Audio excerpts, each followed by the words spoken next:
Assalamualaikum warahmatullahi wabarakatuh. Pada kesempatan kali ini, saya akan membahas mengenai tugas kedua saya pada agenda 1, yaitu membuat presentasi dengan judul Analisis Isu Efektivitas Kinerja Individu Berdasar Tupoksi. Sebelum membahas mengenai video itu, saya akan memperkenalkan diri saya. Nama saya Nur Rahma, NIP 195-1201-2020-12-2025. Unit kerja di SMKN 1 Simpang 4 Kabupaten Tanjung Bumbu, dan saya sebagai pengajar guru Bahasa Indonesia. Terdapat 4 tahapan. Yang pertama ada pra-analisis, yaitu mengidentifikasi masalah yang ada di sekolah kita. Yang kedua ada tapisan isu, yaitu pemecahan isu dengan metode USG. Yang ketiga analisis isu, yaitu analisis akar masalah dengan metode Fishbone dan SWOT. Yang keempat ada penyelesaian isu, yaitu penyelesaian isu dengan metode tabel. Pada tahapan identifikasi masalah, ada 3 isu yang diangkat, yaitu 1. Pelaksanaan proses pembelajaran Bahasa Indonesia di SMKN 1 Simpang 4 Kabupaten Tanjung Bumbu. 2. Pemanfaatan media pembelajaran pada saat pembelajaran Bahasa Indonesia di SMKN 1 Simpang 4 Kabupaten Tanjung Bumbu. Dan yang ketiga, penggunaan perpustakaan sebagai sumber literasi siswa pada pembelajaran Bahasa Indonesia di SMKN 1 Simpang 4 Kabupaten Tanjung Bumbu. Metode USG, Urgency, Seriousness, Growth. Metode ini merupakan alat untuk menyusun prioritas isu yang harus diselesaikan. Caranya dengan menentukan tingkat urgensi, keseriusan, dan perkembangan isu dengan menentukan skala nilai 1-5. Isu yang memiliki total skor yang tertinggi merupakan isu prioritas. Untuk lebih jelasnya, akan saya jelaskan sebagai berikut. Urgensi, yaitu seberapa mendesak isu tersebut harus dibahas dikaitkan dengan waktu yang tersedia, serta seberapa keras tekanan waktu tersebut untuk memecahkan masalah yang menyebabkan isu tadi. Seriousness, seberapa serius isu tersebut perlu dibahas dikaitkan dengan akibat yang timbul dengan penundaan pemecahan masalah yang menimbulkan isu tersebut, atau akibat yang menimbulkan masalah-masalah lain kalau masalah penyebab isu tidak dipecahkan. Perlu dimengerti bahwa dalam keadaan yang sama, suatu masalah yang dapat menimbulkan masalah lain adalah lebih serius bila dibandingkan dengan suatu masalah lain yang berdiri sendiri. Yang ketiga adalah growth, yaitu seberapa kemungkinannya isu tersebut menjadi berkembang dikaitkan dengan kemungkinan masalah penyebab isu itu akan semakin memburuk jika dibiarkan. Metode ini merupakan salah satu cara menetapkan ukuran prioritas masalah dengan metode teknik scoring. Proses untuk metode USG dilaksanakan dengan memperhatikan urgensi dari masalah, keseriusan masalah yang dihadapi, serta kemungkinan berkembangnya masalah tersebut semakin besar. Setelah kita mengetahui cara untuk penerapan metode ini, langsung kita buat pada isu yang sudah dipaparkan di awal tadi. Setelah kita hitung-hitung, kemudian totalnya yang paling urgensi, yang paling penting untuk dibahas yaitu ada pada isu kedua, pemanfaatan media pembelajaran pada saat pembelajaran Bahasa Indonesia di SMKN 1 Simpang 4 Kabupaten Tanjung Bumbu, yaitu dengan total 12. Nah, maka dari itu pada presentasi kali ini akan dibahas mengenai isu yang kedua tersebut. Diagram tulang ikan atau fishbone diagram adalah salah satu metode untuk menganalisa penyebab dari sebuah masalah atau kondisi. Sering juga diagram ini disebut dengan diagram sebab akibat. Penemunya adalah Profesor Kaoru Ishikawa, seorang ilmuwan Jepang yang juga alumni Teknik Kimia Universitas Tokyo pada tahun 1943. Sehingga seringkali juga disebut dengan diagram Ishikawa.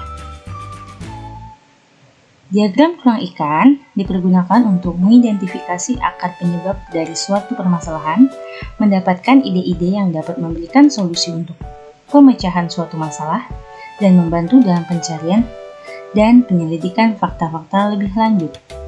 Fungsi dasar diagram fishbone atau tulang ikan adalah untuk mengidentifikasi dan mengorganisasi penyebab-penyebab yang mungkin timbul dari suatu efek spesifik dan kemudian memisahkan akar-akar penyebabnya. Fishbone diagram sendiri banyak digunakan untuk membantu mengidentifikasi akar penyebab dari suatu masalah dan membantu menemukan ide-ide untuk suatu solusi dari sebuah permasalahan. Analisis tulang ikan yang pertama, media pembelajaran, yaitu minat siswa dalam belajar itu masih rendah karena tidak menggunakan media pembelajaran. Yang kedua, materi pembelajarannya. Materi pembelajaran akan mudah dipahami jika didukung dengan media yang menarik dan beragam. Kemudian pada lingkungan sekolah itu sendiri, sarana dan prasarananya belum memadai. Bisa jadi sarananya seperti peralatan elektronik ataupun media-media pembelajaran yang lain, sehingga bisa dikatakan sarana dan prasarananya belum memadai. Kemudian kita lihat juga dari sisi gurunya. Bagaimana sih dengan si guru? Apakah guru tersebut mempunyai kompetensi dan minat? Nah, jika belum, maka kompetensi dan minat guru dalam membuat media pembelajaran itu masih rendah, sehingga mengakibatkan media pembelajaran itu sendiri kurang terpakai di sekolah yang saya sekarang sedang ajar. Apa itu analisis SWOT? SWOT adalah singkatan dari strength, artinya kekuatan, weakness, artinya kelemahan, opportunities, artinya peluang, dan threat, artinya ancaman. Analisis ini mengatur kekuatan, kelemahan, peluang, dan ancaman utama Anda ke dalam daftar yang terorganisir dan biasanya disajikan dalam bilah kisi-kisi yang sederhana. Kekuatan dan kelemahan Anda berasal dari internal personal Anda. Kemudian, peluang dan ancaman adalah hal eksternal yang mempengaruhi diri Anda sendiri. Teknik ini dibuat oleh Albert yang memimpin proyek riset pada Universitas Stanford pada dasawarsa 1960-an dengan menggunakan data-data dari perusahaan Fortune 500. Ketika Anda melakukan analisis ini, Anda akan mempelajari strategi yang solid untuk memprioritaskan pekerjaan yang perlu Anda lakukan untuk mengembangkan pembelajaran yang akan Anda lakukan. Setelah kita mempelajari mengenai definisi tadi, kita akan langsung menerapkan pada isu-isu yang sudah saya paparkan di depan tadi. Nah, di sini ada peluang, tantangan, kekuatan, dan kelemahan. Kita lihat, pembelajaran akan lebih efektif bagi guru dan siswa itu sendiri apabila tersedianya sarana media belajar di sekolah. Jika tidak tersedia sarana media belajar di sekolah, maka pembelajaran akan kurang efektif atau bahkan tidak efektif bagi guru dan siswa itu sendiri. Kemudian yang kedua, membutuhkan waktu yang lama untuk meningkatkan daya tarik siswa untuk belajar. Nah, bagaimana cara memperbaikinya? Yaitu dengan